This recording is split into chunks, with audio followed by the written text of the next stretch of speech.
I'm representing the Milvus group. I'm here at the Game On conference, and I'm a young ambassador here with my colleague Borbála Láng. Hi everyone, I'm also from Romania and from Milvus, representing Milvus. So I think everyone knows what is plastic or has used plastic, no? So first, let's start with a does it work this way? I don't know. How how can I move is it the pointer working? The laptop?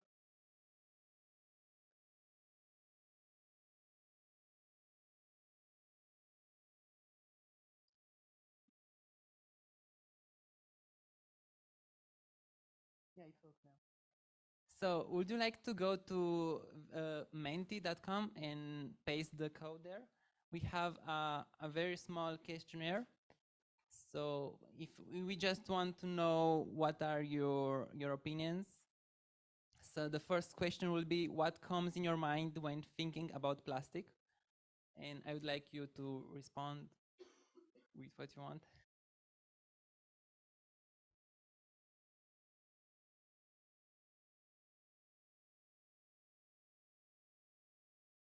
Yeah, we already have a word, pollution.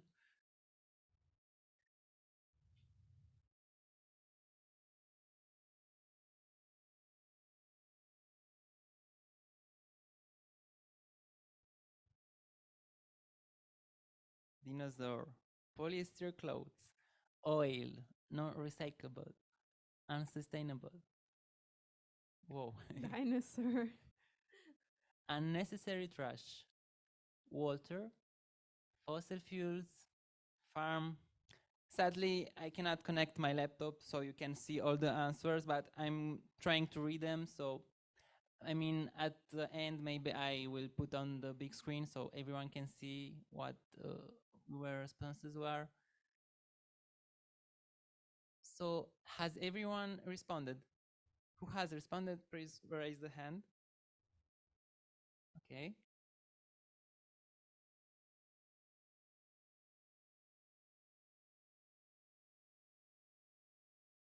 So are we waiting just a bit and going to the next question, which is, how could we deal with the plastic waste?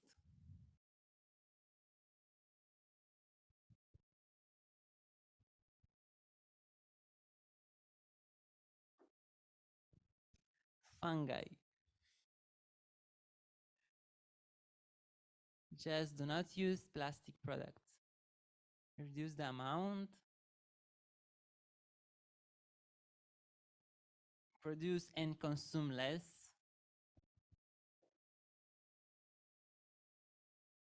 To reduce producing, replace it with sustainable options.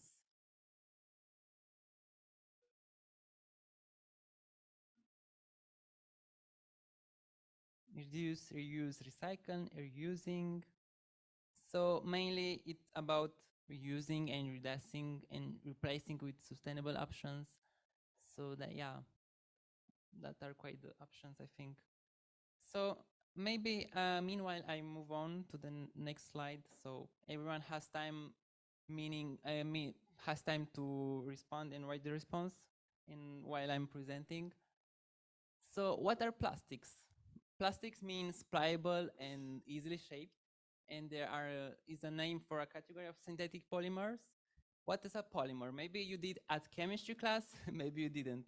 So a polymer is made from tiny individual particles, and when combined together, they form a chain called a polymer. So it's a bigger structure made of small pieces, just like, for example,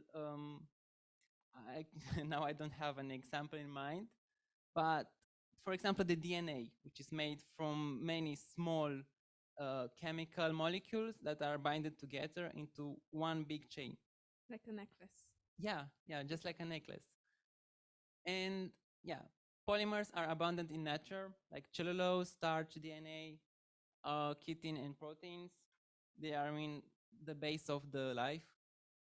And this is image of cellulose, one of the most abundant natural polymer that are found in plants and also in food. And how it all started, because natural materials were used even from the beginning of the civilization, like the bones, ceramic, iron, tin. Like we know all the epochs where they used, like for example, started with the rocks and made tools out of the rocks, then turned into them, then went to the how do you say it, the metal phase and so on. So they used natural products before plastic was discovered. And who plays pool and or billiard from here? Do you play this game? So as a fun fact, a sad fact, is that the balls were made from the elephant's ivory, the tusk that have the elephants. So companies, because the billiard game was very popular back then, and because it was so increasing popular, producers were afraid that they might soon run out of the ivory. So they wanted to find replacements for this natural material that is made from the elephant. So, billiard balls and many more were made out of ivory. And also the newspapers were afraid that elephants are in danger. And for example, the New York Times wrote an article about that. And it was needed to find a replacement for the ivory. And then a New York supplier that made billiard balls and games ran a newspaper ad offering $10,000 in gold. In today's money, is a lot. To anyone who will find a replacement, a substitute for the ivory. So that when John Wesley he wasn't a chemist, he was just a typer, a young printer with no experience in chemistry, jumped into this how you say challenge, and he discovered celluloid after many tries, and it was made from plant cellulose and nitric acid. So it was the first human-made plastic. It was very revolutionary at that time because humanity discovered that they can do things that are not entirely natural. They are made from other resources like acids and synthetic products. So this is the first billiard ball made from cellulose. It has also like an imprint on it, so it shows like ivory. And yeah, it's very strange that plastic was invented to save the environment. Now it's not like that anymore. So, and celluloid wasn't the perfect substitute for the billiard balls because it was very inflammable. Once the balls hit each other, it produced a bang, so it exploded. And it was very hard to produce because the workers needed to be in a constant spray of water so that the facility where it's produced doesn't explode. But the celluloid's greatest impact was in the industry of the film. We know all the films that are made on cellulose. But after the discovery, as I said before, people people realized that they can do things and make their own world just like they want. And innovation persisted, and newer versions of plastics were created. For example, the next one is bakelite. And it is the first fully synthetic plastic because celluloid was made from cellulose, but this one is just made from petroleum. And it was invented in 1907 as a replacement for shellac that was used for insulation electric cables, because at that time the industry of the electric cables were rising. They needed a substitute for the shellac because it was needed 15,000 beetles in 6 months to produce just half a kilogram of this natural material that was used to isolate the wires. So they needed something else to keep up with the pace of the industry. So that's why bakelite was invented. And it was made entirely in the laboratory and it could be reproduced at industrial scale, and it can be made in any shape, any color. So this was a very big plus for this company to make this. And once molded, it holds its shape even at high temperatures. And because of these properties, bakelite doesn't dissolve, and after many years, it transforms into microplastics because it doesn't biodegrade. And this is a Ericsson bakelite telephone from 1931, and it still holds its shape after so many years. And here is an advertisement for bakelite that claiming it can be used for infinite purposes. So it has a wide range of uses. They go for gold, but made from plastic. Because of the functionality and versatility of the plastic, scientists began to try to find new types of plastic with different properties. So they discovered cellulose acetate, so it's like celluloid, but isn't as the same flammable. Polystyrene that it's used in packaging, nylon, the substitute for natural silk. We now use nylon stockings, for example. Teflon, I think everybody in this room heard about Teflon pans, the non-stick pans. Kevlar in the bulletproof vest, and polyethylene, the most used in packaging. Like you see there, a bottle and other several things. And this is a flyer for promoting nylon stockings from 1935. And it was promoted as a very durable and very resistant material. So that's why women were waiting in line to buy nylon stockings. This is in America. They were so popular that in one day everything was sold out, and it was like a crisis. And I mean, they wanted the stockings because they were sold as very good. This is polystyrene for food packaging. I think everyone knows polystyrene, or at least uh, saw it. I mean, yeah. And this is an advertisement for the Happy Pan, a Teflon-coated pan. Even from the 1960s, there was non-stick pans, and this became a thing because you could wash it very easily and nothing would stick to it. But it has consequences on the health because, I mean, polytetrafluoroethylene is a molecule that doesn't degrade so easily, and once in the body, I mean, it's very hard for it to escape. And the well-known polyethylene plastic bags that are used everywhere now. And here is a quick graph of all the materials that have their codes, and each code of them is on everything. For example, if you turn the bottle upside down, you'll see a code. Maybe it's glass, maybe it's plastic, and they have like the name and the applications. Oh, one thing about this one, it's interesting. I didn't know about it, and I figured it out some years ago that not all of the plastics can be recycled. So you should be really careful when you are buying, even if you are buying plastic and not other material, then you should be aware that not all of the plastics can be recycled. I think the most recyclable one is the first one, the second one, the fourth one, and probably that's it. And the worst is the other, which is not even definable what what it contains. Can be a mixture maybe of everything, so it hasn't a very, I mean, strict element. And why plastic took over natural materials?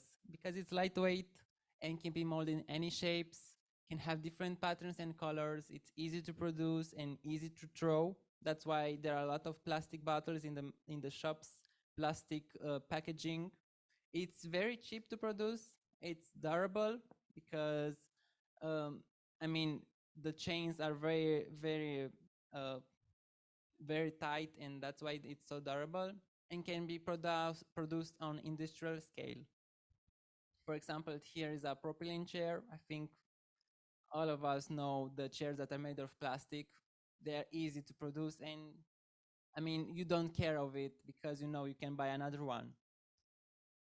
And this is a picture for with foam for packaging that's in every box we buy. But at this moment, I think many companies are trying to reduce it, so they are using wood or something else instead of it. And this is Boris. It's your turn. Okay. So yeah, we should have some alternative for plastic, and to find other solutions. And I can see that you wrote here some ideas, also some other ideas, and so yeah, the idea would be to reduce it, but if we can't reduce or recycle the plastic, we should come up with other ideas, like to somehow create bioplastic or compostable plastic. It's only the thing is that it's made by man, and that's why it's called plastic. But actually, it uses plant-based or other biodegradable, biological material instead of petroleum. So this is with the bioplastics. It's often it's some can be composted in high heat composting facilities, but not. Sorry.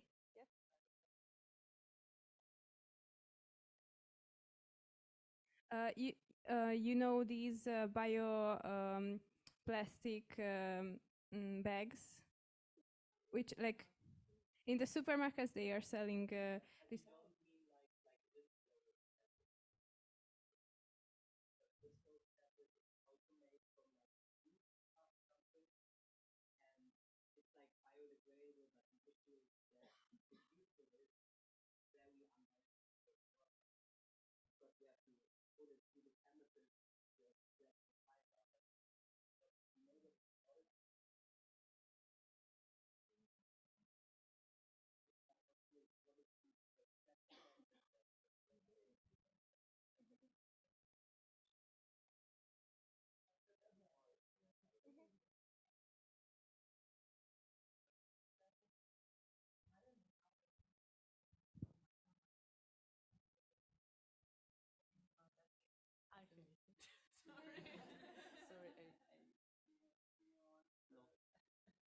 Okay, so bioplastic is it's as I know, it's not viscose. You mentioned viscose. It's a different thing, because viscose was made, or it's made from plants, but bioplastic is actually created from starch. Yeah, and it's um, like it should be compostable, but in like a big industrial composting facility. And the compostable plastic would be a good solution, because 90% of the plastic should break down to CO2 within 6 months. And it mustn't be toxic to plants, and it should be broken down to minerals and CO2 components, and through natural processes. I'm just wondering, so how this compostable plastic is made from? It's like from pressing, also some plant material, just with not. How, for example, do they differ? Can I try? I mean, the difference from bioplastic to compostable is that bioplastics also have synthetic products in it, so that it's not fully compostable, because the synthetic products still remain in the soil after they are, I mean, degraded. So compostable for I think compostable, it should be made entirely from organic, I mean, vegetal resources, so that it can break down. And one of the European Union laws is that for a type of packaging to be compostable, it must break down in 6 months 90% of it, and must not be toxic to the plants, because I mean the compost you're going to use for the plants and other things, and must not be toxic. Not just plants, but also Yeah, other beings. So here's examples of the biodegradable plastic. It's always it's isn't compostable literally, like fully, and literally all plastics are degradable because they will degrade to small, like microplastics and small species. Yeah, pieces. Yeah, and it causes microplastic. I think that all of you heard about this problem, that there are a lot of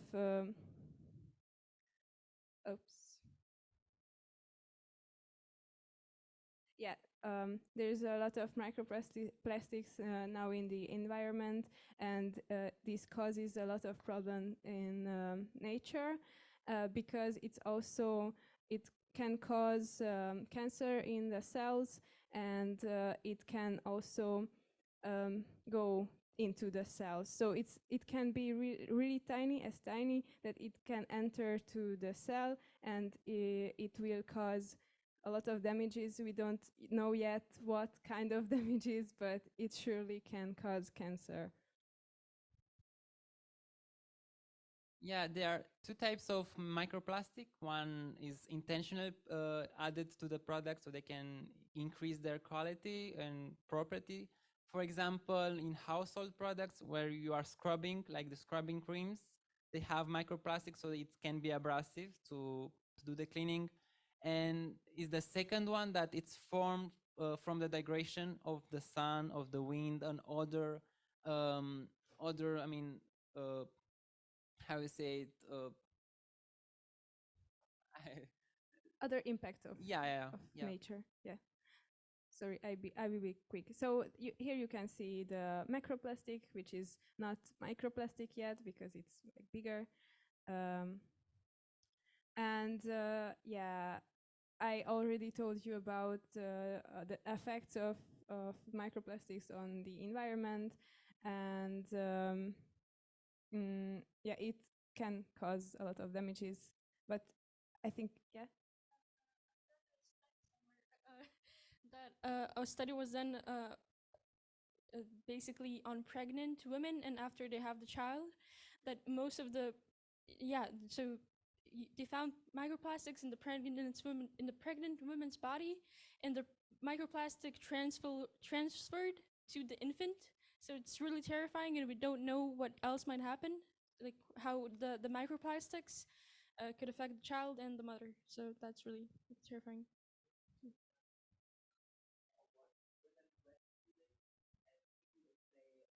They were living a very ecological lifestyle, even if they do not use plastic. All of the women had microplastics in their breast milk. Yeah, this is because we live in an environment where microplastics is present, like everywhere. Now, if you are going to a beach or if you are just eating your food, it probably contains microplastic, because you can't, like, imagine that all of the wires, when the cars are going on the street, all of the wires are like demolishing, and they are producing a lot of microplastics. And when you are going on the street, you are breathing, and you are breathing actually microplastics in. So it's fun. Yeah, and this is how it can look like. but we still have some hope. Yeah, Yeah. probably. Yeah, I won't be so long because we have to go to lunch. Um, we try to recycle plastics, as we said, and we have some alternatives also for the future plastic or future materials. Like we can also go back to use ceramics, glass, and wood again, or we can have the fungi as an alternative because the mycelium, these roots of the fungi can merge into a lot of shapes, and it's also compostable. Yeah, and and the plastic waste is a huge problem, as everyone knows it. But we still have some alternatives, and I read about these. They have some researches about plastic composting. Composting microbiomes and bacteria, so maybe they can somehow find all those bacteria who can somehow eat plastic. Yeah.